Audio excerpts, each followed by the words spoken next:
بسم اللہ الرحمن الرحیم۔ محترم ناظرین، کل کی ویڈیو میں ہم نے رمضان کے فضائل سنے۔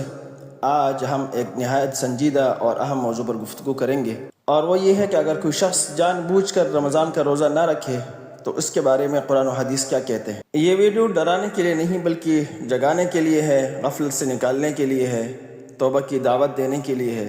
میرے محترم سامعین، روزہ فرض ہے۔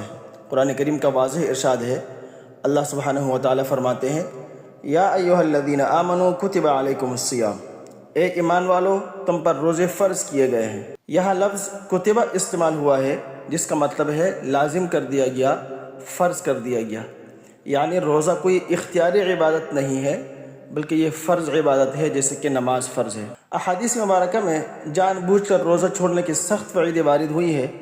آپ صلی اللہ علیہ وسلم کا ارشاد ہے، من افطر یوما من رمضان من غیر رخصت ولا مرض لم یقضہ صیام الدہر وان صامہ۔ جس شخص نے رمضان کا ایک روزہ بغیر عذر اور بیماری کے چھوڑ دیا، اگر وہ ساری عمر بھی روزے رکھے تو اس ایک دن کا بدلہ نہیں ہو سکتا۔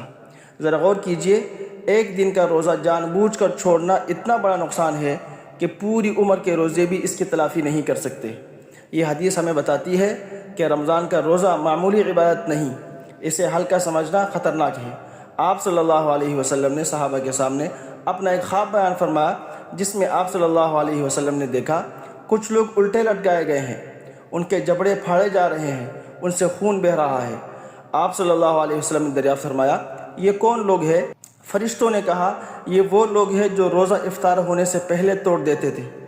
یہ حدیث بہت ہی ہولناک ہے۔ سوچئے، صرف جلد روزہ افطار کرنے پر یہ عذاب ہے، تو جو شخص پورا روزہ ہی نہ رکھے اس کے لیے کیا ہوگا۔ روزہ اسلام کے ستونوں میں سے ایک ستون ہے۔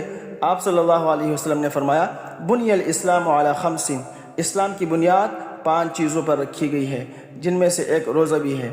جو شخص جان بوجھ کر فرض روزے چھوڑ دے وہ اپنے دین کی بنیاد کو کمزور کر رہا ہوتا ہے۔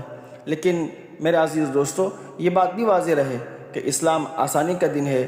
بیمار کے لیے، مسافر کے لیے، حاملہ یا دودھ پلانے والی عورت کے لیے شریعت نے رخصت رکھی ہے۔ اگر یہ لوگ ان اعذار کی وجہ سے روزہ نہ رکھ سکے تو بعد میں قضا کر لیں، لیکن صرف سستی، نیند، کام کا بہانہ، گرمی کا خوف یہ شرعی اعذار نہیں ہے، اور ان اعذار کی وجہ سے روزہ چھوڑنا جائز نہیں ہے۔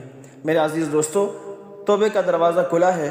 اگر کسی شخص سے ماضی میں کوتاہی ہوئی ہے تو مایوس نہ ہو۔ اللہ سبحانہ و تعالیٰ فرماتے ہیں، ان اللہ یغفر الذنوب جميعا، بے شک اللہ تمام گناہ معاف فرما دیتا ہے۔ سچی توبہ کرے، ندامت ہو، آئندہ پکا ارادہ ہو، چھوڑے ہوئے روزوں کی قضا ہو تو اللہ تعالیٰ بہت مہربان ہے۔ محترم ناظرین، رمضان چند دنوں کا مہمان ہے۔ یہ مہینہ زندگی بدلنے کا موقع ہے۔ خدا را اسے غفلت میں ضائع نہ کرے۔ آج ہی نیت کرے، میں اس رمضان میں ایک روزہ بھی بغیر عذر کے نہیں چھوڑوں گا۔ اللہ تعالیٰ ہمیں سچی توبہ اور کامل اطاعت کی توفیق عطا فرمائے۔